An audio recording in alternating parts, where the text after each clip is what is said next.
Hello students, this is Access Institute. मेरा नाम राहुल है और यहाँ पर हम एक सब्जेक्ट फिजिक्स का एक पर्टिकुलर टॉपिक देखने वाले हैं जिसको लाइट कहते हैं, या डिटेल में अगर हम उसका नाम जानना चाहें तो लाइट रिफ्लेक्शन एंड रिफ्रैक्शन के नाम से जाना जाता है। ये टॉपिक जनरली स्टूडेंट्स क्लास 8 में पढ़ते हैं, क्लास 10 में पढ़ते हैं। ऑब्वियसली 11, 12 का सिलेबस तो रहता ही है, और इसके अलावा जो आईसीएसई बोर्ड के स्टूडेंट्स हैं वो लोग 9th और 10th में इस टॉपिक को पढ़ते हैं फिजिक्स सब्जेक्ट में। तो आज हम लोग जो इस चैप्टर को देखने वाले हैं वो स्टार्टिंग में हम इसे एज एन इंट्रोडक्शन इस चैप्टर को देखेंगे। मतलब हम जो लाइट चैप्टर पढ़ने वाले हैं या आगे चल के भी इस चैप्टर को चाहे वो 12th के लेवल में पढ़ेंगे, चाहे 10th के लेवल में पढ़ेंगे, किसी भी लेवल में पढ़ेंगे, उसके लिए कुछ बेसिक चीज़ें लाइट से रिलेटेड आपको पता होनी चाहिए, बेसिक लाइट की प्रॉपर्टीज से रिलेटेड, और इसके अलावा लाइट कैसे वर्क करती है, कैसे हमें ऑब्जेक्ट्स दिखाई देते हैं यूजिंग लाइट, वो सारी चीज़ें हम लोग यहाँ पर क्लियर करेंगे और कुछ एप्लीकेशंस देखेंगे लाइट के फिनोमेना पे बेस्ड। तो ये एक तरह से इंट्रोडक्शन रहेगा लाइट के लिए। अगर आप लाइट चैप्टर पढ़ना चाहते हैं, बेसिकली ये फिजिक्स की एक ब्रांच है, ऑप्टिक्स उसका पार्ट होता है, तो उसके लिए इंट्रोडक्शन टाइप का रहेगा। और ये क्लास 8 या क्लास 10 के स्टूडेंट्स के पर्सपेक्टिव से हम लोग यहाँ पर इस चैप्टर को देखने वाले हैं। तो लाइट जो चैप्टर है, बेसिकली जब आप स्कूल लेवल में होते हैं तो मोस्टली आप लोग ये फिनोमेना पढ़ेंगे, रिफ्लेक्शन, रिफ्रैक्शन एंड डिस्पर्शन। और जैसे जैसे आप आगे हायर क्लासेस में जाएंगे, कुछ और फिनोमेना हैं रिलेटेड टू लाइट जिनको हम लोग इंटरफेरेंस एंड डिफ्रैक्शन बोलते हैं, वो भी आप आगे चल के पढ़ेंगे। तो इस पर्टिकुलर जो आने वाले लेक्चर्स होंगे वो इन तीन फिनोमेना पे बेस्ड होंगे, रिफ्लेक्शन, रिफ्रैक्शन और डिस्पर्शन के फिनोमेना पे। तो फिजिक्स में यही होता है, हम लोग अपने सराउंडिंग के नेचुरल फिनोमेना देखते हैं, उनको ऑब्जर्व करते हैं, उनकी स्टडी करते हैं और उनके पीछे के रूल्स या लॉज या प्रिंसिपल को कंक्लूड करने की कोशिश करते हैं through the method of science. और उनमें से कुछ फिनोमेना लाइट से रिलेटेड हो सकते हैं जिनको हम लोग optics branch of the physics में पढ़ते हैं, और उनमें से जो फेमस फिनोमेना है, सबसे फेमस, सबसे कॉमनली नोन एंड एक्सपीरियंस जो फिनोमेना है, reflection, refraction and dispersion of light. तो हम लोग बेसिकली आने वाले लेक्चर्स में इन्हीं फिनोमेना के बारे में बात करने वाले हैं। बट ये पर्टिकुलर लेक्चर जो है ये सिर्फ एज अ इंट्रोडक्शन रहेगा लाइट चैप्टर का, कि लाइट होता क्या है, इसका बिहेवियर क्या है, इसकी सिंपल प्रॉपर्टीज जो सिंपल है लेकिन इसके काफ़ी यूजफुल एप्लीकेशंस हैं। आगे चल के जब आप इमेज फॉर्मेशन के बारे में बात करेंगे तो आपको वहाँ पे क्लैरिटी आएगी जब आपको ये सारी चीज़ें क्लियर होंगी। तो हम लोग सीधे आगे चलते हैं और सबसे पहले क्वेश्चन से स्टार्ट करते हैं कि व्हाट इज लाइट। तो बहुत सिंपल डेफिनेशन सभी पढ़ते हैं स्कूल में कि light is a form of energy which helps us to see things, या फिर light is a form of energy that creates a sensation of vision to human eye, या it creates a sensation vision to eye. But इसका क्या मतलब है? तो सबसे पहला पॉइंट ये है कि बहुत सिंपल चीज है कि अगर हमको ऑब्जेक्ट्स को देखना है तो without light it is not possible. Suppose आप अपने रूम्स की सारी लाइट्स ऑफ कर देते हैं, आपके सराउंडिंग में आसपास जितनी लाइट्स हैं वो सब ऑफ हैं, और नाइट का टाइम है, सन भी नहीं है, मतलब सन लाइट भी नहीं है, तो उस समय अगर आप अपने सराउंडिंग में देखेंगे तो आपको कुछ नहीं दिखाई देगा, आपको ऑब्जेक्ट्स अलग अलग नहीं दिखाई देंगे, सब कुछ ब्लैक कलर का दिखाई देगा। और जैसे ही अगर आप किसी जगह पे, किसी लोकेशन पर लाइट सोर्स, कोई एक लाइट सोर्स को ऑन करते हैं, चाहे वो कोई ट्यूबलाइट हो या बल्ब हो, या बाहर कोई लाइट है जो एंटर कर रही है आपके रूम में थ्रू द विंडोज, सडनली आपको ऑब्जेक्ट्स जो है क्लियर दिखाई देने लगते हैं। तो एक चीज तो क्लियर है कि लाइट एक ऐसी चीज है जिसके हेल्प से हम लोग जो है ऑब्जेक्ट्स को देख सकते हैं। लाइट के होने पे ही हमें चीजें दिखाई देंगी और लाइट के ना होने पे हमें चीजें दिखाई नहीं देंगी, और यही चीज इसकी डेफिनेशन में भी इंक्लूड की गई है। बट एक पॉइंट और लिखा गया है कि light is a form of energy. तो लाइट जो एक फॉर्म ऑफ एनर्जी है, ये हम कैसे समझें? तो इसको समझने का एक बहुत अच्छा तरीका है, जैसे कि एनर्जी जो है, आपने law of conservation of energy पढ़ा है, उसके according energy can neither be created nor be destroyed, it can be transform from one form to the other. मतलब हम एनर्जी क्रिएट नहीं कर सकते, हम एनर्जी को डिस्ट्रॉय भी नहीं कर सकते हैं। जैसे एक्चुअल में हम लोग चीजों को डिस्ट्रॉय कर सकते हैं, वैसे हम एनर्जी को डिस्ट्रॉय नहीं कर सकते हैं। हम एक चीज कर सकते हैं एनर्जी के साथ कि उसको एक फॉर्म से दूसरे फॉर्म में कन्वर्ट कर सकते हैं। तो इससे लाइट का क्या लेना देना है, इससे हमें कैसे पता चलेगा कि लाइट जो एक फॉर्म ऑफ एनर्जी हो सकता है? तो कहने का मतलब ये है कि अगर मान लो मुझे किसी फॉर्म ऑफ एनर्जी को ऑब्टेन करना है, सपोज मैं फैन को, अपने रूम में जो फैन लगा हुआ है उसको मूव कराना चाहता हूँ, ये कह सकते हैं उसमें काइनेटिक एनर्जी लाना चाहता हूँ, तो उसके लिए मुझे क्या चाहिए होगा, उसके लिए मुझे इलेक्ट्रिकल एनर्जी सप्लाई करनी पड़ेगी। मतलब मुझे अगर कहीं पे एनर्जी चाहिए तो मुझे कोई और फॉर्म ऑफ एनर्जी चाहिए होगा जिसको मैं the required form of energy में, the needed form of energy में कन्वर्ट करूंगा किसी तरीके से। जैसे कि जो मोटर्स होते हैं जो फैन में यूज किए जाते हैं, वो बेसिकली क्या कह रहे हैं कि जो इलेक्ट्रिकल एनर्जी है, इलेक्ट्रिकल एनर्जी इलेक्ट्रिसिटी के फॉर्म में है, उसको कन्वर्ट कर रहे हैं किसमें, kinetic energy of the fan, ऐसा बोल सकते हैं। तो हमें चाहिए फैन की काइनेटिक एनर्जी जिसकी वजह से रूम में एयर मूवमेंट होगा और जो हमारी स्वेटिंग वाली प्रॉब्लम को सॉल्व कर सकता है गर्मियों में। तो एयर हम चाहते हैं कि फैन जो है वो मूव करे, फैन में काइनेटिक एनर्जी आए, बट वो एनर्जी कहीं से हम क्रिएट नहीं कर सकते हैं। उसके लिए हमको कोई एनर्जी का फॉर्म चाहिए होगा जो कन्वर्ट करना पड़ेगा फैन को काइनेटिक एनर्जी देने के लिए, और वो यहाँ पर क्या है, इलेक्ट्रिकल एनर्जी है। वो फॉर्म ऑफ एनर्जी यहाँ पे इलेक्ट्रिकल एनर्जी है। सेम तरीके से अगर आप नोटिस करें कि कहीं पे भी अगर आपको लाइट चाहिए, किसी भी ऑब्जेक्ट से लाइट चाहिए, तो उसके लिए आपको एक फॉर्म ऑफ एनर्जी उनको देना पड़ेगा। जैसे कि अगर हम लोग ट्यूब लाइट्स, बल्ब, सीएफएल्स, एलईडीज की बात करते हैं, तो जब तक आप उसमें इलेक्ट्रिकल एनर्जी सप्लाई नहीं करेंगे वो लाइट नहीं दे सकते। आप without supplying electrical energy to these devices आप लाइट नहीं ऑपरेट कर सकते। दैट मींस जो इलेक्ट्रिकल एनर्जी है वही लाइट के फॉर्म में हमको मिल रही है, फॉर्म बस चेंज हुआ है। और इस तरह से हम बोल सकते हैं कि लाइट जो है फिर क्या होना चाहिए, as a form of energy होना चाहिए।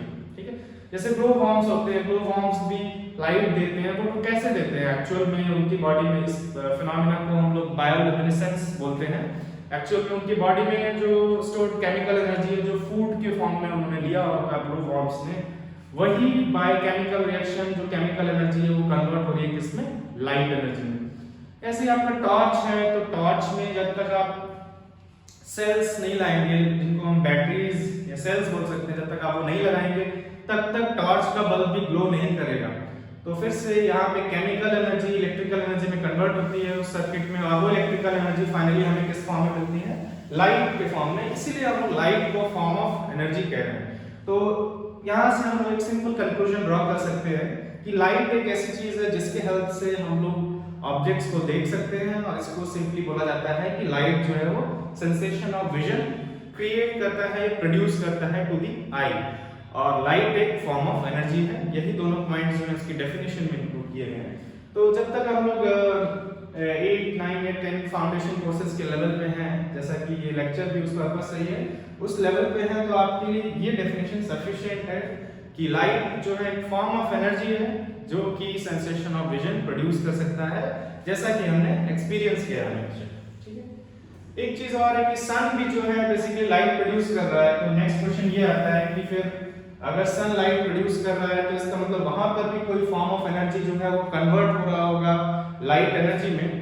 तो ये आपके ऊपर है, आप इसको सर्च करना कि सन जो है वो कौन से फॉर्म ऑफ एनर्जी को लाइट एनर्जी में कन्वर्ट कर रहा है। ठीक है, आगे चलते हैं और लाइट के बहुत सिंपल सी प्रॉपर्टी के बारे में डिस्कशन करते हैं कि लाइट जो है इसको हम बोलते हैं रेक्टिलिनियर प्रोपगेशन ऑफ लाइट, कि light always travels in a straight line. Light जो स्ट्रेट लाइन में ट्रेवल करती है, और इस प्रॉपर्टी को हम लोग बोलते हैं रेक्टिलिनियर प्रोपगेशन ऑफ लाइट। तो ये बहुत सिंपल है, इसको डिमॉन्स्ट्रेट करना भी बहुत सिंपल है। जैसा आपको यहाँ पर इमेज में दिखाई दे रहा है कि राइट साइड में कैंडल है, कैंडल जो है वो ग्लो कर रही है, और यहाँ पर हमारे पास एक सपोज पाइप है, आप एक स्ट्रॉ यूज कर सकते हैं। और अगर आप कैंडल के फ्लेम से आने वाली, कैंडल से आने वाली लाइट जो कि इस फ्लेम से आ रही है, उसको अगर आप देखना चाहते हैं, स्ट्रॉ को आप सिंपली उसके सामने रखेंगे तो आपको क्लियरली ये फ्लेम दिखाई देगी। इसका मतलब ये है कि इससे आने वाली लाइट जो है वो आपके आईज तक रीच कर रही है। और अगर आप इसको नेक्स्ट केस में थोड़ा सा बेंड कर देते हैं, जैसे यहाँ पर हुआ है, और उस केस में अगर आप ये फ्लेम को देखना चाहते हैं तो ये आपको नहीं दिखाई देती, आप डायरेक्टली भी बता सकते हैं, आप करके भी देख सकते हैं। और इसका मतलब ये है कि लाइट जो है इस फ्लेम से आ तो रही है, बट क्योंकि लाइट जो है स्ट्रेट लाइन में ट्रैवल करती है, और क्योंकि लाइट बेंड नहीं हो रही है, इसका मतलब ये स्ट्राइक होकर यहाँ पे एब्जॉर्ब हो जा रही है। ठीक है, दैट मींस अगर लाइट बेंड कर सकती होती तो लाइट बेंड करके इस तरीके से जाती, और हमें जो है ये फ्लेम तब भी दिखाई देता, बट ऐसा नहीं होता है। तो ये एक सिंपल सा डेमोंस्ट्रेशन, सिंपल सी एक्टिविटी आप इस चीज को वेरीफाई करती है कि लाइट जो है वो स्ट्रेट लाइन में ट्रेवल करती है। तो एक बहुत सिंपल सा पॉइंट है, light travels along a straight line, and this property of light is called rectilinear propagation of light, जो हम ध्यान रखेंगे। एक्चुअल में ये इंपॉर्टेंट है, एक छोटी सी प्रॉपर्टी लगती है, बट इसके बेसिस पे जहां पे भी हम लोग लाइट एक सोर्स से दिखाएंगे हमेशा स्ट्रेट लाइंस के हेल्प से ही दिखाएंगे, और एग्जैक्टली वो क्या होता है थोड़ी देर में आगे चलकर देखेंगे, ठीक है। इसी तरीके का एक बहुत फेमस ओके, ये हमारा इसका मतलब है, जो हमारा कंक्लूजन है, light always travels in a straight line, this property of light is called rectilinear propagation of light. इसी तरीके का एक सिंपल डेमोंस्ट्रेशन है, बहुत कॉमन है, ये भी आप कर सकते हैं। आप 3 कार्डबोर्ड्स लेने हैं, आपको तीनों में होल करना है, उनको इस तरीके से रखना है कि तीनों के तीनों होल्स जो है अलाइन में हो, मतलब एक ही लाइन में हो, और उस होल के जस्ट सामने जो फ्लेम, कैंडल का फ्लेम होना चाहिए, कैंडल से आने वाली लाइट जो है इसके थ्रू पास करके जाएगी, और आपको इस होल के थ्रू और फिर इस होल के थ्रू एंड इस होल के थ्रू ये फ्लेम दिखाई देगी। बट अगर आप इनमें से कोई भी एक कार्डबोर्ड, सपोज जो मिडिल में कार्डबोर्ड है, जो सेकंड वाला कार्डबोर्ड है, ये वाला कार्डबोर्ड, अगर आप इसकी लोकेशन से थोड़ा सा शिफ्ट कर देते हैं तो होल कहीं यहाँ शिफ्ट हो जाएगा, और जब ऐसा होगा तो कैंडल से आने वाली लाइट इसके थ्रू पास करेगी होल के थ्रू, इस होल के थ्रू। अब यहाँ पर होल नहीं है तो यहाँ पे क्या होगा, ऑब्स्ट्रक्शन आ जाएगा, और फाइनली ये जो ऑब्जर्वर है इस साइड में, इसको ये लाइट नहीं दिखाई देगा, फ्लेम नहीं दिखाई देगा। इसका मतलब ये है कि जो कैंडल से आने वाली लाइट है इस ऑब्जर्वर तक रीच नहीं कर रही है, और अगर लाइट बेंड कर सकती होती तो लाइट इस होल के थ्रू जाती और यहाँ से बेंड करके इस होल के थ्रू फिर वापस से ऑब्जर्वर तक रीच कर सकती थी, बट ऐसा नहीं हुआ।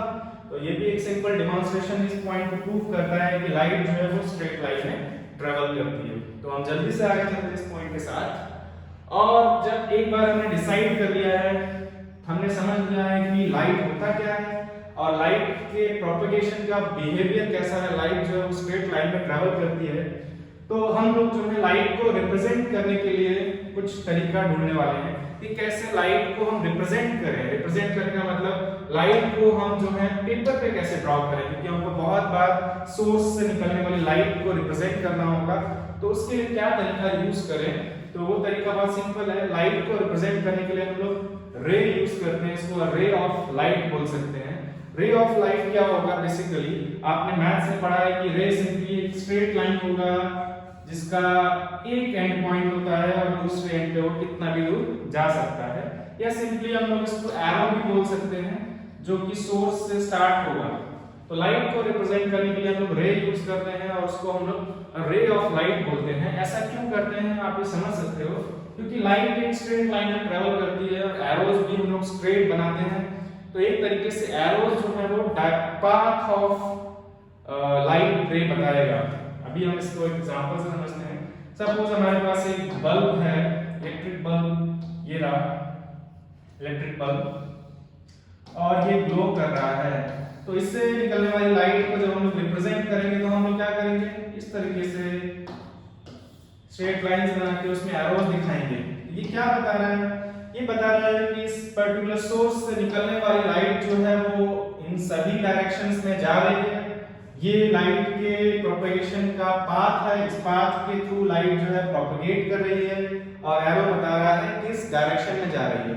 यानी कि एक लाइट रे या फिर एक रे या फिर एरो हमारे लाइट के रिप्रेजेंटेशन की कंप्लीट इंफॉर्मेशन देता है। ये भी बता रहा है कि लाइट जो है वो किस पाथ से होके जा रही है, और दूसरी चीज क्या बता रहा है कि लाइट जो है किस डायरेक्शन में जा रही है। तो हम ऐसे बोल सकते हैं बेसिकली रे ऑफ लाइट क्या बताता है, tales about the path and direction of propagation of light, path and direction of propagation of light।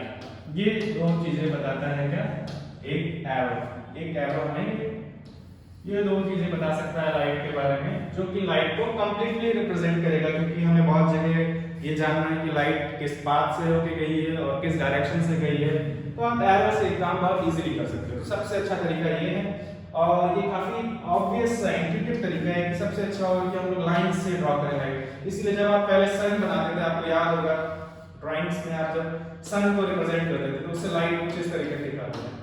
ये काफी इंट्यूटिव तरीका है लाइट को रिप्रेजेंट करने का। आगे चलते हैं, बीम ऑफ लाइट क्या होता है। हम लोग जब लाइट की बात करते हैं, सोर्स से निकलने वाली लाइट की बात करते हैं, तो ऐसा नहीं है कि उससे कुछ पर्टिकुलर नंबर ऑफ रेज निकलती हैं।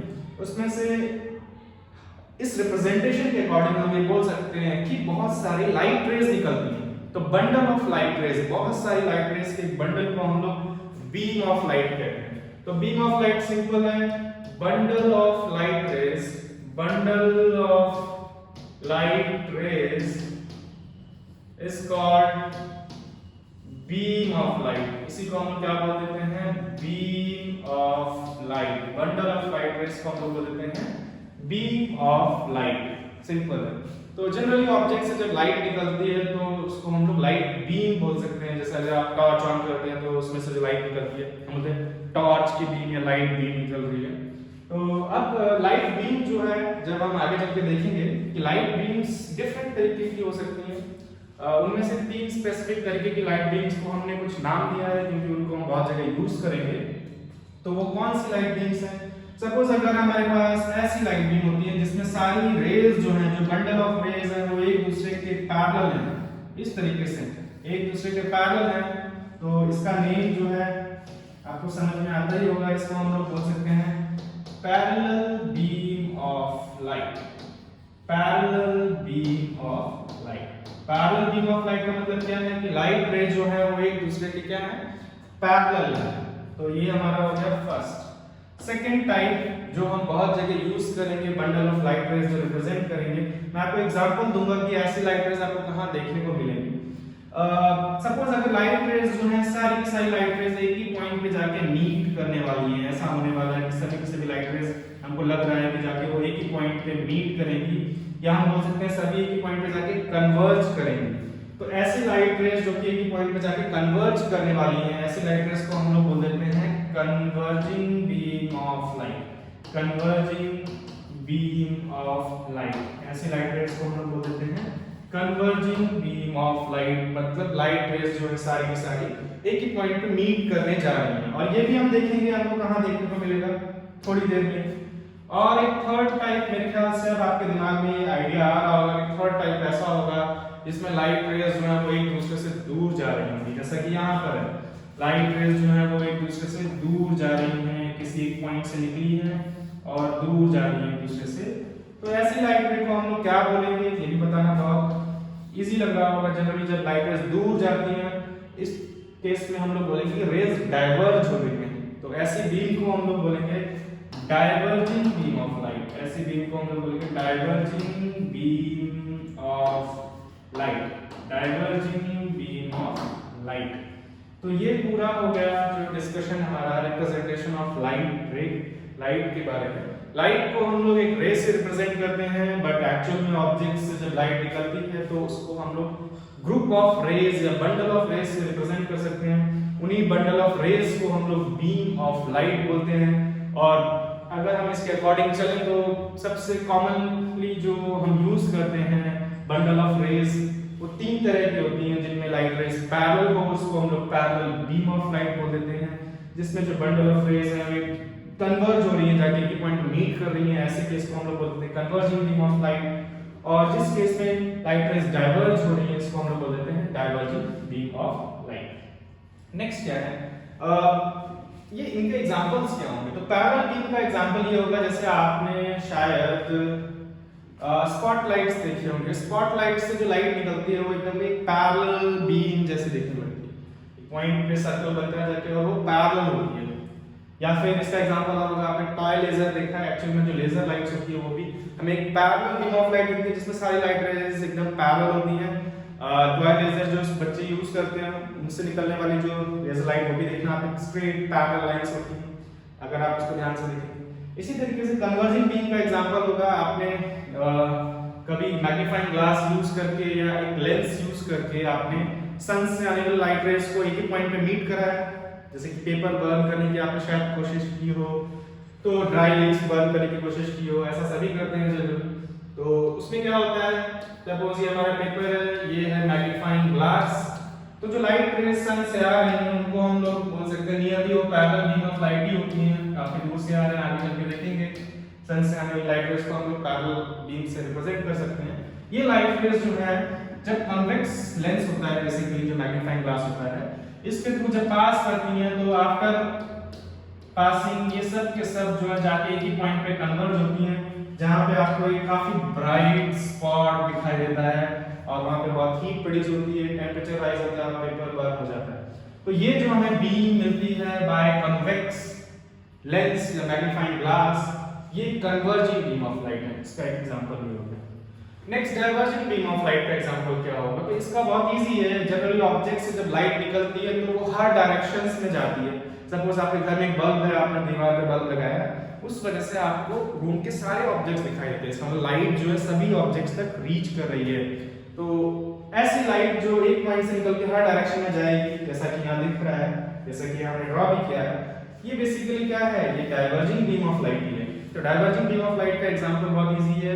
जितने लाइट सोर्स है, सन से आने वाली लाइट भी डाइवर्जिंग है, हर डायरेक्शन में जाती है, उसमें से कुछ अर्थ तक रीच करती है। कोई भी सोर्स से जब लाइट निकलती है तो वो हर डायरेक्शन में फैलती है, एक पॉइंट से दूसरे पॉइंट, एक पॉइंट से जब ओरिजिनेट होती है और सभी पॉइंट्स की तरफ जाती है। तो डाइवर्जिंग बीम ऑफ लाइट का एग्जांपल बहुत इजी है। जनरली जितने भी लाइट सोर्स हैं वो लाइट देंगे, वो डाइवर्जिंग बीम ऑफ लाइट देंगे, एक्सेप्ट लेजर्स। लेजर्स जो है हमको, और कुछ केस में कुछ टॉर्चेस होती हैं जिसमें हम इसी तरीके का लेंस का अरेंजमेंट लगा के पैरेलल बीम ऑफ लाइट भी ऑब्टेन कर सकते हैं। तो ये आपको ध्यान रखना है रिप्रेजेंटेशन ऑफ लाइट से रिलेटेड। जल्दी से हम लोग अपने नेक्स्ट पॉइंट पे चलते हैं। स्टार्टिंग हमने जो की है वो लाइट को समझने की कोशिश की है, उसको रिप्रेजेंट करने के तरीके ढूंढने की कोशिश की है। ओके, नेक्स्ट देखो पॉइंट जो है वो ये है कि व्हाट मेक्स थिंग्स विजिबल, कैसे हमको ऑब्जेक्ट्स दिखाई देते हैं। तो आप भी समझेंगे कि इसमें कौन सी बड़ी बात है कि जब लाइट होगी तो ही हमें ऑब्जेक्ट्स दिखाई देंगे। बिल्कुल करेक्ट है, हम इसमें कुछ चीजें और ऐड करने वाले हैं। वो ये है कि जब ऑब्जेक्ट से लाइट निकलती है और आपको ऑब्जेक्ट्स दिखाई देते हैं, उनके बीच में एक इंपॉर्टेंट चीज है जो समझना जरूरी है। वो ये है कि सबसे पहली चीज, अगर आपको ऑब्जेक्ट्स देखने हैं तो आपको दो चीजें चाहिए होंगी, और वो दो चीजें क्या हैं? एक तो आपके पास ऑब्वियसली आईज होनी चाहिए। विदाउट आईज लाइट कुछ नहीं कर सकती। लाइट, आईज जो इंस्ट्रूमेंट्स हैं हमारे, वो किस पे वर्क करते हैं? लाइट पे ही वर्क करते हैं। जैसे ईयर्स जो है वो साउंड के लिए वर्क करते हैं। और जो दूसरी चीज चाहिए वो होनी चाहिए आपके पास लाइट सोर्स होना चाहिए, कहीं ना कहीं से लाइट आनी चाहिए। तो ये दो चीजें होंगी तभी हम ऑब्जेक्ट्स के दिखाई देने की बात करेंगे, ऑब्जेक्ट विजिबल होने की बात करेंगे। लेकिन एक कंडीशन और है, आपको ऑब्जेक्ट्स तभी दिखाई देंगे, you can see objects if and only if the light from the object reaches your eyes। जब तक कि ऑब्जेक्ट से आने वाली लाइट जो है आपकी आईज को रीच नहीं करेगी, आपको ऑब्जेक्ट्स दिखाई नहीं देंगे। फॉर एग्जांपल, जो मेरे पीछे स्क्रीन है, अगर मैं फेस कर रहा हूँ सामने की तरफ, तो मुझे पीछे की स्क्रीन पे लिखी हुई चीजें नहीं दिखाई दे रही है। इसका मतलब ये नहीं है कि मैंने आईज क्लोज कर रखी हैं या मेरे पास आईज नहीं है, और इसका मतलब ये भी नहीं है कि स्क्रीन से लाइट नहीं आ रही है। स्क्रीन से लाइट भी आ रही है, मेरे पास आईज भी है, बट जो प्रॉब्लम है वो ये है कि जो स्क्रीन से आने वाली लाइट है वो मेरे आईज में रीच नहीं कर रही है, क्योंकि लाइट हमेशा स्ट्रेट लाइन में ट्रेवल करती है। तो स्क्रीन से लाइट तो निकल रही है, स्ट्रेट लाइन में निकल रही है, अलग अलग डायरेक्शंस में, और ये लाइट जो है वो सामने की तरफ जा रही है, इस डायरेक्शन में जा रही है, इस डायरेक्शन में जा रही है, बट कोई भी लाइट जो है ऐसे बेंड करके मेरे आईज में एंटर नहीं कर रही है। इट कैन नॉट बेंड, क्योंकि स्ट्रेट लाइन में ट्रेवल करती है। दैट इज व्हाई ये स्क्रीन में देख नहीं पा रहा हूँ। इसी तरीके से किसी भी ऑब्जेक्ट के लिए वैलिड है। आप अपने बिहाइंड, आपके पीछे के जो ऑब्जेक्ट्स हैं किसी को भी नहीं देख पाएंगे, बिकॉज आपकी आईज फ्रंट में है और उनसे आने वाली लाइट जो है बेंड तो नहीं कर सकती है, वो स्ट्रेट लाइन में जा रही है और वो आपके आईज में एंटर नहीं कर रही है। तो जो एक हमारा सबसे इंपॉर्टेंट पॉइंट है वो ये है कि light from the objects must enter your eyes to be able to see them। अगर आप ऑब्जेक्ट्स को देखना चाहते हैं तो ऑब्जेक्ट से आने वाली लाइट जो आपके आईज में एंटर करनी चाहिए। जैसे यहाँ पे जो पर्सन है, इसको बल्ब दिखाई दे रहा है, कि इस बल्ब से आने वाली लाइट इसके आईज में एंटर कर रही है। सपोज ये टर्न हो जाता है पर्सन, तो उसे फिर से बल्ब नहीं दिखाई देगा। ये ध्यान रखिए। एक चीज और है कि आपको ऑब्जेक्ट्स दिखाई कहाँ देंगे, तो वो ध्यान रखेंगे। आपको ऑब्जेक्ट्स जो है उसी लोकेशन पे दिखाई देंगे जिस डायरेक्शन से लाइट आपके आईज में एंटर कर रही है। जैसे सपोज ये बल्ब जो स्क्रीन में बना हुआ है ये मुझे यहाँ दिखाई दे रहा है क्योंकि इससे भी लाइट आ रही है, जो स्क्रीन है उससे लाइट आ रही है, मेरे आईज में एंटर कर रही है क्योंकि लाइट इस डायरेक्शन से आ रही है, इसलिए मुझे ये इस डायरेक्शन में दिखाई दे रहा है।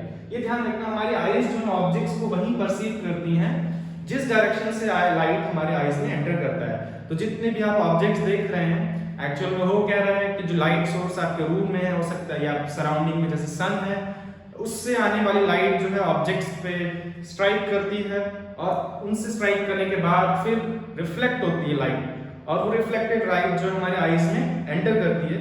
और क्योंकि उन ऑब्जेक्ट से जो रिफ्लेक्टेड लाइट जो आ रही है वो हमारे आईज में एंटर कर रही है, तो वो ऑब्जेक्ट्स हमको दिखाई देंगे। और वो कहाँ दिखाई देंगे? जिस डायरेक्शन से लाइट जो हमारे आईज में एंटर कर रही है उसी डायरेक्शन में दिखाई देंगे। ये एक इंपॉर्टेंट पॉइंट है और इस वजह से हमको ऑब्जेक्ट जो है अपनी लोकेशन पे दिखाई देते हैं, क्योंकि उस डायरेक्शन से लाइट आ रही है तो ऑब्जेक्ट हमें उसी डायरेक्शन में दिखाई देगा। बट ऐसा भी हो सकता है कि आपको ऑब्जेक्ट उनकी जो सही लोकेशन है वहां पे ना दिखाई दे। ऐसा कब होगा? फॉर एग्जाम्पल सपोज मैं ये स्क्रीन देखना चाहता हूँ लेकिन मैं अपना हेड टर्न नहीं करना चाहता हूँ, तो आप जानते हैं अगर मैं सामने एक मिरर लगा दूंगा तो मुझे स्क्रीन दिखाई देगी। कैसे दिखाई देगी? क्योंकि इस स्क्रीन से आने वाली लाइट मिरर पे स्ट्राइक करेगी, रिफ्लेक्ट होकर मेरे आईज में एंटर करेगी। तो क्योंकि स्क्रीन से आने वाली लाइट जो मेरे आईज में एंटर कर रही है, दैट इज व्हाई मैं स्क्रीन देख पा रहा हूँ। कंडीशन यही थी कि ऑब्जेक्ट से आने वाली लाइट जो है वो आपके आईज में एंटर करनी चाहिए। तो स्क्रीन से आने वाली लाइट इनडायरेक्टली मेरी आईज में एंटर तो कर ही रही है, इसका मतलब मुझे स्क्रीन दिखाई देगी। बट प्रॉब्लम यहाँ पे यह है कि मुझे ये स्क्रीन मुझे पीछे नहीं दिखाई देगी। ये स्क्रीन मुझे कहाँ दिखाई देगी? इस बार ये स्क्रीन मुझे मिरर के अंदर पीछे की तरफ दिखाई देगी। तो जिस पॉइंट को हम डिस्कस कर रहे थे उसको यहाँ पे अप्लाई करते हैं, क्योंकि ये जो ऑब्जेक्ट है इससे जो लाइट आ रही है आफ्टर रिफ्लेक्शन मेरी आईज में एंटर तो कर रही है, बट ये इस डायरेक्शन से लाइट आ रही है, फ्रंट से उस डायरेक्शन से लाइट आ रही है। दैट मीन्स ये जो ऑब्जेक्ट है मुझे इसी डायरेक्शन में दिखाई देगा। दैट इज व्हाई आपको मिरर्स के केस में ऑब्जेक्ट्स मिरर के अंदर दिखाई दे रहे हैं, क्योंकि हमारी आईज का जो परसेप्शन है वो इस तरीके से वर्क करता है कि जिस डायरेक्शन से लाइट हमारे आईज में एंटर करेगी उसी डायरेक्शन में हमको ऑब्जेक्ट्स की इमेज दिखाई देगी या ऑब्जेक्ट्स दिखाई देंगे। तो ये पॉइंट ध्यान रखेंगे। कुछ जगह पे आपको ऑब्जेक्ट्स उनकी लोकेशन पे नहीं दिखाई देंगे, जैसे ये वाला केस था। जब आप मिरर के सामने खड़े होते हैं तो आप खुद को कैसे देख पाते हैं?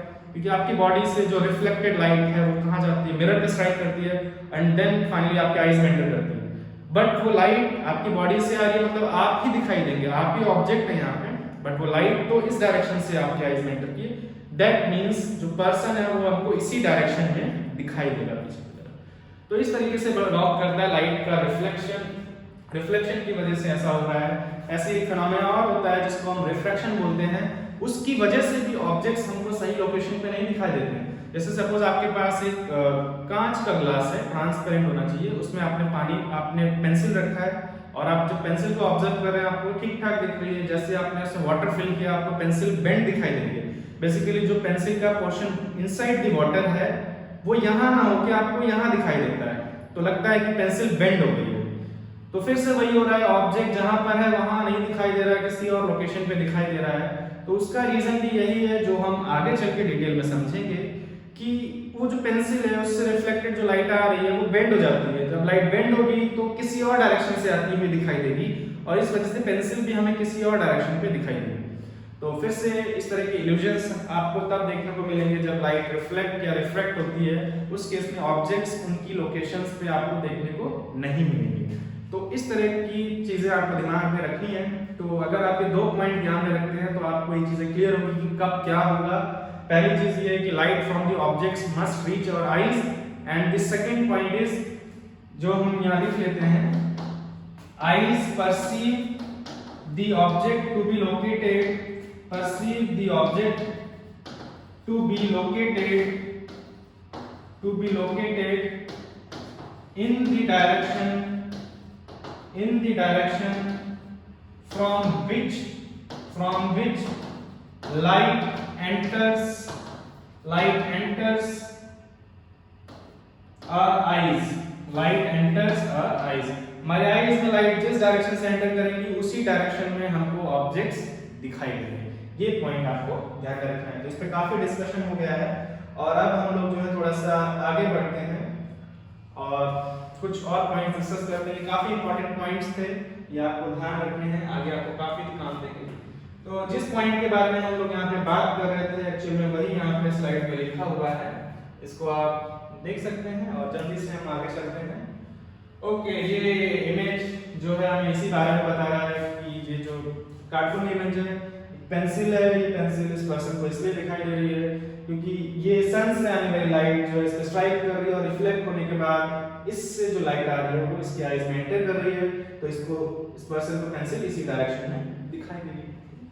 आगे चलते हैं। ओके, ये जल्दी से डिस्कस करते हैं। आपने काफी बार इसके बारे में पढ़ा होगा कि ऑब्जेक्ट्स या फिर लाइट सोर्स जो है वो दो टाइप के हो सकते हैं, एक को हम लोग ल्यूमिनस बोलते हैं और दूसरे को नॉन ल्यूमिनस ऑब्जेक्ट बोलते हैं। क्या मतलब है? ल्यूमिनस का मतलब ये होता है, पहली बात तो ये है कि हम लाइट सोर्स उस ऑब्जेक्ट को बोलेंगे जिससे भी लाइट हमारे आईज में एंटर कर रही है। दैट मींस जिस भी ऑब्जेक्ट को आप देख रहे हैं वो ऑब्जेक्ट क्या होगा, एक लाइट सोर्स है। Anything is a light source, जिसको भी हम देख सकते हैं।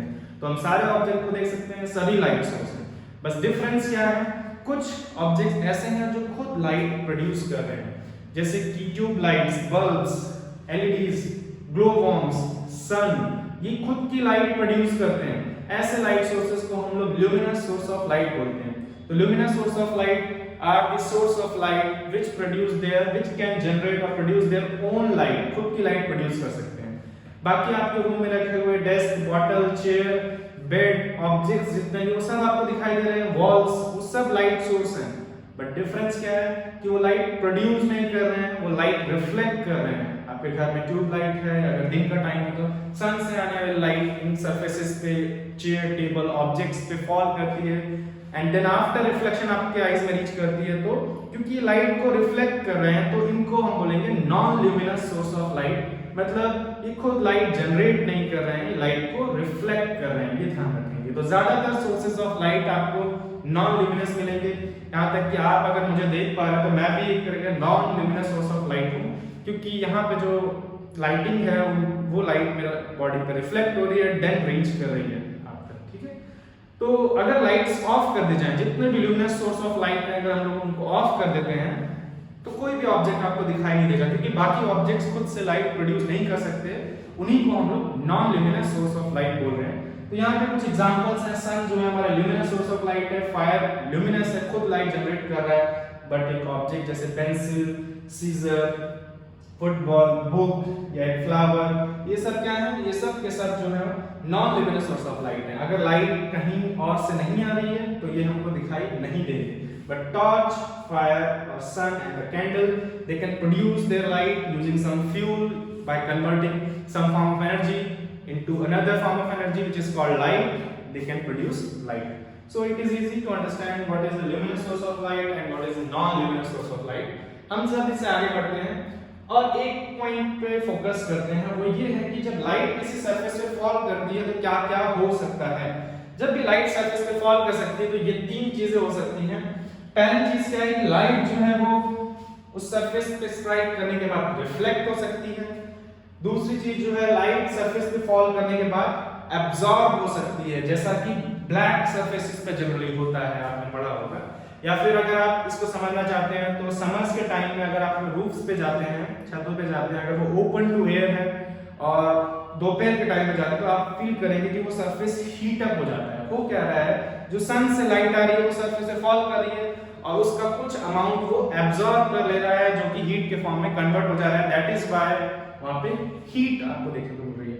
तो ये वो प्रोसेस है जिसको हम लोग बोल रहे हैं एब्जॉर्प्शन ऑफ लाइट। एंड एक चीज और हो सकती है, वो ये है कि लाइट जो है किसी सरफेस पे पड़ने के बाद उसके थ्रू पास भी कर सकती है, जैसे glass, transparent materials, transparent substances के थ्रू लाइट पास कर सकती है और इसको हम लोग कहेंगे कि लाइट ट्रांसमिट कर सकती है।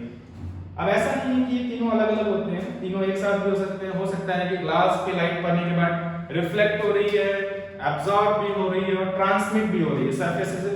जैसे कि आपके रूम पे जो बेंचेस हैं उन पे भी, या टेबल या डेस्क जो भी, उन पे लाइट पड़ने के बाद रिफ्लेक्ट हो रही है, इसलिए आप उनको देख पा रहे हैं और वो थोड़ा बहुत हीट अप भी होंगे। अगर सनलाइट का केस है तो वहां पे आपको ज्यादा पता लगेगा इसका हीटिंग का इफेक्ट, यानी वो एब्जॉर्ब भी हो रही है। और अगर कोई ऑब्जेक्ट जो ग्लास से बना हुआ है तो उस केस में लाइट जो उसके थ्रू ट्रांसमिट भी हो रही है। तो ये तीनों चीजें एक साथ होती हैं। तो हम लोगों को यहाँ पे एब्जॉर्प्शन पे ज़्यादा फोकस नहीं करना है। जब हम फिनोमेना की बात करेंगे तो हम लोग एक केस पढ़ेंगे जहाँ पे लाइट ऑब्जेक्ट्स से रिफ्लेक्ट हो रही है। ऐसा तब होगा अगर ऑब्जेक्ट्स ओपेक होते हैं तो लाइट रिफ्लेक्ट करेगी, और दूसरा केस जब लाइट जो है किसी सरफेस पे फॉल करेगी जो ग्लास, वाटर, कोई ट्रांसपेरेंट मीडियम है, तो लाइट उसके थ्रू पास कर सकती है और उस समय लाइट बेंड करती है, उसको हम लोग रिफ्रैक्शन बोलते हैं, जो हम नेक्स्ट पार्ट में पढ़ेंगे आफ्टर रिफ्लेक्शन। तो हम लोग रिफ्लेक्शन और रिफ्रैक्शन के फिनोमेना में फोकस करेंगे। हम लोग एब्जॉर्प्शन पे ज्यादा ध्यान नहीं देंगे जिसका रिक्वायरमेंट यहाँ नहीं है। एब्जॉर्प्शन से बहुत लार्ज स्केल पे हमको डिफरेंट टाइप के फिनोमेना देखने को नहीं मिलते, इवेंट्स देखने को नहीं मिलते हैं। रिफ्लेक्शन और रिफ्रैक्शन जो है काफी इंपॉर्टेंट फिनोमेना है जिन पे हम लोग फोकस करेंगे।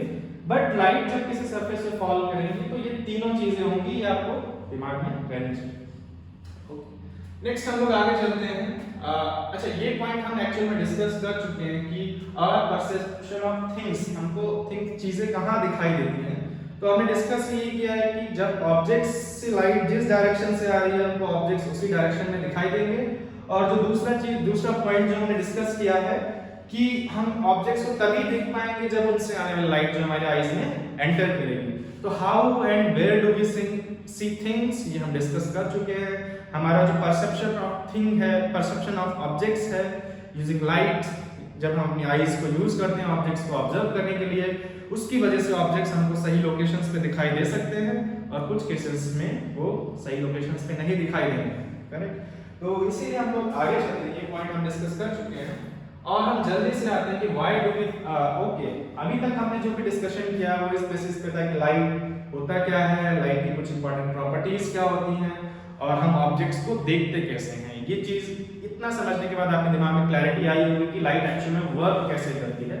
नेक्स्ट हम लोग एक पॉइंट पे और डिस्कशन करेंगे इस पर्टिकुलर इंट्रोडक्टरी लेक्चर पे, और उसके बाद जो अगला लेक्चर होगा उसमें हम रिफ्लेक्शन के फिनोमेना को स्टार्ट भी करेंगे। तो हम यहाँ पे क्या डिस्कस करने वाले हैं, हम यही डिस्कस करने वाले हैं कि हम जो फिनोमेना है रिलेटेड टू लाइट वो हम लोग स्टडी क्यों करते हैं, क्या जरूरत है इसकी लाइट से रिलेटेड फिनोमेना को स्टडी करने की। तो लाइट से रिलेटेड फिनोमेना बेसिकली हैं क्या, जब लाइट जो है मैटर से इंटरैक्ट करेगी, जब लाइट जो है मैटर से इंटरैक्ट करेगी, इसका मतलब ये है कि जब लाइट जो है ऑब्जेक्ट्स पे, सरफेसेस पे, डिफरेंट टाइप के ऑब्जेक्ट्स पे, चाहे वो ओपेक हो, ट्रांसपेरेंट हो या ट्रांसलूसेंट हो, उन पे फॉल करेगी, तो दो तीन तरह के फिनोमेना हो सकते हैं जिनको हम लोग फिनोमेना रिलेटेड टू लाइट बोलते हैं। तो वो कौन कौन से फिनोमेना हो सकते हैं, वो है रिफ्लेक्शन, मतलब सरफेसेस पे फॉल करने के बाद लाइट जो है वो बाउंस बैक कर सकती है, जैसे कि किसी ऑब्जेक्ट को आप किसी सरफेस पे थ्रो करें, क्रिकेट बॉल को थ्रो करें तो बाउंस बैक करती है, बिल्कुल उसी तरीके से लाइट भी बाउंस बैक कर सकती है। इस फिनोमेना को हम लोग रिफ्लेक्शन कहते हैं। बट जब लाइट जो है अगर किसी ट्रांसपेरेंट ऑब्जेक्ट्स के ऊपर फॉल करती है, उस पे इंसिडेंट होती है, उस केस में उसके थ्रू भी पास कर सकती है और इस फिनोमेना को हम लोग रिफ्रैक्शन कहते हैं। इस फिनोमेना को हम रिफ्रैक्शन ऑफ लाइट कहते हैं। और रिफ्रैक्शन की वजह से काफी सारी चीजें होती हैं जो हम डिटेल में डिस्कस करेंगे, ट्विंकलिंग ऑफ स्टार्स और early sunset, early sunrise and delay in sunset, ये सारी चीजें जो हैं इसके लिए रिफ्रैक्शन रिस्पांसिबल है। रिफ्रैक्शन की वजह से या कह सकते हैं रिफ्लेक्शन और रिफ्रैक्शन दोनों की वजह से रेनबो फॉर्मेशन भी होता है। तो ये दो मेजर फिनोमेना जो डिस्कस करने हैं। इसके अलावा और जो फेमस फिनोमेना हैं जो इनके कॉम्बिनेशंस हैं बेसिकली उनको हम लोग डिस्पर्शन बोलते हैं। डिस्पर्शन से लाइट जो है एक्चुअल में आगे चल के हम पढ़ेंगे कि लाइट जो है फर्दर डिफरेंट कलर्स से मिलकर बनी होती है व्हाइट लाइट, और ये तब कलर्स डिफरेंट दिखाई देंगे जब आप लाइट को किसी प्रिज्म के थ्रू पास करते हैं या लाइट का जब रिफ्रैक्शन होता है, और इस फिनोमेना को हम लोग डिस्पर्शन बोलते हैं। तो ये एक मेजर फिनोमेना है जो हमको डिस्कस कर रहे हैं। बट हम ये डिस्कस कर क्यों रहे हैं, बेसिकली हम लोग फिजिक्स में जो फिनोमेना डिस्कस करते हैं उनका एम होता है कि उनके पीछे कि हम लोग प्रिंसिपल्स फाइंड कर पाएं, लॉज या फिर प्रिंसिपल्स किसी तरीके से फाइंड कर पाएं। लॉज, प्रिंसिपल्स या फिर हम लोग सिंपली रूल्स भी कह सकते हैं, वो हम फाइंड कर पाएं जिन रूल्स के अकॉर्डिंग वो फिनोमेना होते हैं। जैसे कि लाइट के केस में आप रिफ्लेक्शन जो है उसमें एक बहुत इंपॉर्टेंट टूल है जो हम आगे चल के पढ़ेंगे, कुछ लोगों को पता भी होगा कि एंगल ऑफ इंसिडेंस जो एंगल ऑफ रिफ्लेक्शन के बराबर होता है। अगर नहीं पता है तो आपको ये नहीं समझ में आएगा। तो ये एक रूल है जो हमें बता रहा है कि लाइट रिफ्लेक्ट कैसे करती है, किसी सरफेस पे फॉल करने के बाद लाइट कहाँ जाएगी, ये आप पता कर सकते हैं अगर आपको लॉज ऑफ रिफ्लेक्शन पता हो। इसी तरीके से लॉज ऑफ रिफ्रैक्शन पता होने से आप ये बता सकते हैं कि लाइट रे कैसे बेंड करेगी।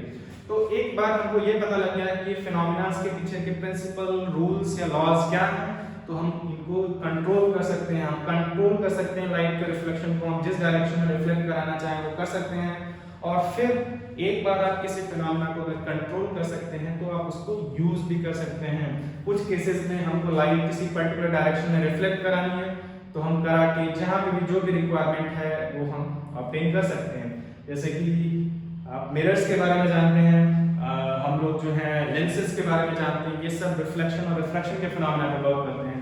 मिरर्स जो रिफ्लेक्शन पे वर्क करता है, अगर हमको व्हीकल्स देखते हैं अपने बिहाइंड, जब हम एक व्हीकल पे मूव कर रहे हैं ऑन द रोड, तो हम मिरर्स यूज कर सकते हैं विदाउट टर्निंग आवर हेड। उनसे आने वाली लाइट मिरर्स पे रिफ्लेक्ट करेगी एंड देन हमारे आईज में रीच करेगी और हमको वो ऑब्जेक्ट्स दिखाई देंगे। तो ये एक सिंपल एप्लीकेशन मैंने आपको बताया है कि क्या रीजन है कि हम जो फिनोमेना है रिलेटेड टू लाइट डिस्कस कर रहे हैं, क्योंकि इन्हीं के अंडरस्टैंडिंग से हमारे पास लॉज हैं जिनकी वजह से हम इन फिनोमेना को कंट्रोल कर सकते हैं और फिर इनको हम लोग यूज करते हैं डिफरेंट टेक्नोलॉजीज डेवलप करने, सिंपल से कॉम्प्लेक्स टेक्नोलॉजीज डेवलप करने के लिए। मिरर्स और लेंसेज के यूज से हम लोग टेलीस्कोप्स एंड माइक्रोस्कोप्स बना सकते हैं, जो कि छोटे ऑब्जेक्ट्स जिससे कि हम लोग छोटे ऑब्जेक्ट्स को देख सकते हैं या दूर के बड़े ऑब्जेक्ट्स को भी देख सकते हैं, जैसा आप जानते हैं। तो ये एप्लीकेशंस तभी पॉसिबल हो पाए हैं जब हम फिनोमेना की हमारे पास एक अच्छी अंडरस्टैंडिंग है। ऐसा सिर्फ इस पर्टिकुलर चैप्टर की बात नहीं, ऐसा नहीं कि हम लाइट से रिलेटेड फिनोमेना पढ़ते हैं, हम इलेक्ट्रिसिटी से रिलेटेड फिनोमेना पढ़ते हैं, मैग्नेटिज्म से रिलेटेड फिनोमेना पढ़ते हैं, मोशन के फिनोमेना को पढ़ते हैं फिजिक्स में। तो ये सारे फिनोमेना पढ़ने के बाद ही तो आज हमारे पास कंट्रोल्ड इलेक्ट्रिकल फ्लो है, हमारे पास MRI स्कैन्स हैं जो कि मैग्नेटिक फिनोमेना से वर्क करते हैं। ऐसे डिफरेंट जो इन्वेंशंस हैं, डिफरेंट डिवाइसेस हैं, ये फिनोमेना के अंडरस्टैंडिंग से, डिफरेंट जो टेक्नोलॉजीज है फिनोमेना के अंडरस्टैंडिंग से ही पॉसिबल हो पाया। तो ये रीजन है कि हम लोग क्यों डिफरेंट फिनोमेना को पढ़ने की कोशिश कर रहे हैं। ठीक है, तो हम सीधे आगे चलते हैं और जो हमने छोटे-छोटे एप्लीकेशंस डिस्कस किए हैं, देखिए अभी डिस्कस किए हैं, इसको शॉर्ट में देखते हैं। अभी हमने डिस्कस किया था कि लाइट के कुछ एप्लीकेशंस हैं, जैसे ये जो मिरर्स आप सामने देख रहे हैं, ये बेसिकली रिफ्लेक्शन के फिनोमेना पे वर्क करते हैं। इसको हम लोग प्लेन मिरर बोलते हैं, ये हमारी सेम साइज की इमेज दे सकता है। कुछ केसेस में हमको इमेज जो है वो छोटे साइज की चाहिए होती है, जहां पर हमको बड़े ऑब्जेक्ट्स देखने हैं और लार्ज फील्ड ऑफ व्यू चाहिए। तो ये एक ऐसा मिरर है, इसका नाम है कॉन्वेक्स मिरर, इसके बारे में हम आगे चल के पढ़ेंगे।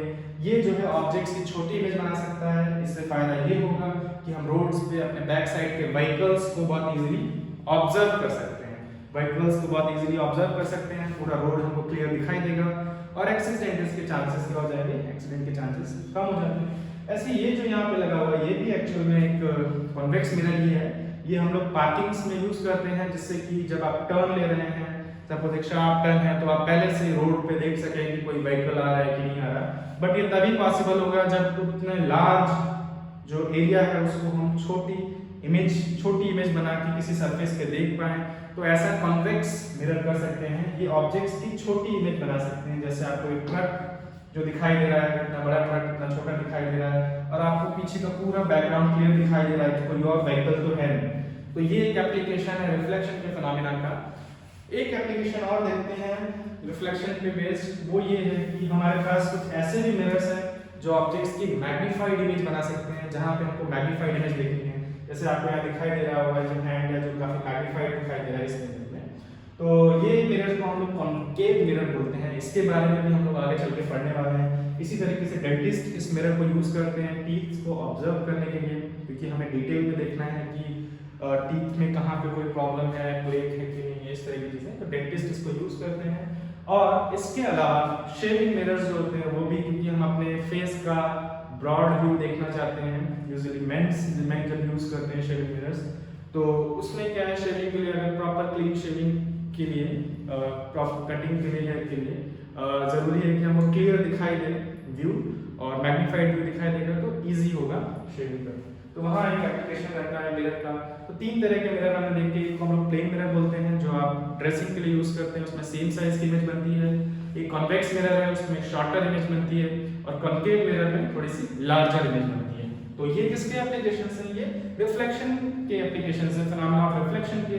जो कि तभी पॉसिबल है जब हमारे पास अंडरस्टैंडिंग है किसकी, रिफ्लेक्शन के फिनोमेना की अंडरस्टैंडिंग है। इसी तरीके से आप जानते हैं टेलीस्कोप्स के बारे में, जो दूर के ऑब्जेक्ट्स देख सकते हैं, ये लेंसेज यूज करते हैं जो रिफ्रैक्शन के फिनोमेना पे वर्क करते हैं। तो टेलीस्कोप्स जो है बेसिकली कॉम्बिनेशन ऑफ लेंसेज से मैग्नीफाइड दूर के ऑब्जेक्ट की हमें एक अच्छी इमेज दे सकते हैं जो हम नेकेड आइज से नहीं देख सकते हैं। प्लैनेट्स को ऑब्जर्व करना है, गैलेक्सीज को ऑब्जर्व करना है, स्टार्स को ऑब्जर्व करना है, ये possible by the help of lenses हो पाया है।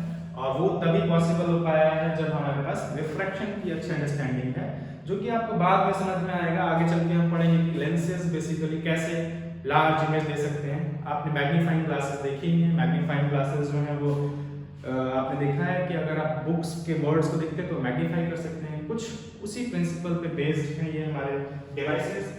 इसी तरीके से ये एक्चुअल में ये जो यहाँ पे लिखा रखा है काफी एडवांस टेलीस्कोप है जो कॉम्बिनेशंस ऑफ कह सकते हैं लार्ज लेंसेज है और ये पूरे स्काई का लार्ज फील्ड ऑफ व्यू दे सकता है। इसके बाद एक एप्लीकेशन और है, इसको हम लोग मैग्नीफाइंग ग्लास बोलते हैं। ये भी लेंसेज ही है बेसिकली, ये लेंस है। और माइक्रोस्कोप आपने स्कूल्स में देखा ही होगा अपने लैब्स में, तो ये माइक्रोस्कोप से हम सेल्स दे सकते हैं, माइक्रो ऑर्गेनिजम्स को ऑब्जर्व कर सकते हैं जो काफी छोटे साइज के होते हैं और नेकेड आईज में पॉसिबल नहीं है। तो और ये भी किस पे वर्क करते हैं, ये भी रिफ्रैक्शन के फिनोमेना पे वर्क करते हैं। तो ये कुछ एप्लीकेशंस थे रिफ्लेक्शन ऑफ लाइट के और रिफ्रैक्शन ऑफ लाइट के, जो आपके अंदर थोड़ा इंटरेस्ट बनाएंगे इस पर्टिकुलर टॉपिक में। और हमने स्टार्टिंग में जो डिस्कस किया वो लाइट क्या होता है इस पर डिस्कशन किया, हमको ऑब्जेक्ट्स दिखाई कैसे देते हैं और हमको ऑब्जेक्ट्स कहाँ दिखाई देंगे, इस पॉइंट पे हमने डिस्कशन किया। लाइट को रिप्रेजेंट कैसे करना है, अगर आपको ड्रॉ करना है लाइट की कुछ प्रॉपर्टीज डिस्कस की जैसे कि रेक्टिलिनियर प्रोपगेशन ऑफ लाइट। और फिर हमने देखा कि हम इस फिनोमेना को पढ़ क्यों रहे हैं, इसके पीछे के एम क्या है, और एक्चुअल में ये फिनोमेना की स्टडी काफी पहले ही हो चुकी है और उसके हेल्प से हमने ये सारे जो टेक्नोलॉजीज हैं डेवलप की हैं जो कि सिंपल रिफ्लेक्शन और रिफ्रैक्शन के फिनोमेना पे वर्क करती हैं। तो जो हम लोग नेक्स्ट क्लास शुरू करेंगे उसमें हम जो फिनोमेना ऑफ रिफ्लेक्शन है उसको अंडरस्टैंड करने की कोशिश करेंगे, कैसे रिफ्लेक्शन के हेल्प से हम लोग ऑब्जेक्ट्स की इमेज ऑब्टेन कर सकते हैं, डिजायर्ड इमेज। अगर सपोज सेम साइज की इमेज चाहिए, छोटी इमेज चाहिए, बड़ी इमेज चाहिए, कैसे हम रिफ्लेक्शन के फिनोमेना को कंट्रोल करके ऐसा हम कर सकते हैं। और ऐसी डिवाइसेस जो हमको ऑब्जेक्ट्स की इमेजेस देती हैं उनको हम लोग मिरर्स बोलते हैं, तो हम लोग उसमें मिरर्स के बारे में पढ़ेंगे। तो ये हम नेक्स्ट क्लास में कंटिन्यू करेंगे। ये एक इंट्रोडक्टरी लेक्चर था फॉर लाइट। मेरे ख्याल से इससे आपको आपके अंदर इंटरेस्ट डेवलप हुआ होगा फॉर दिस चैप्टर। तो फिर हम नेक्स्ट क्लास में मिलेंगे। Thank you.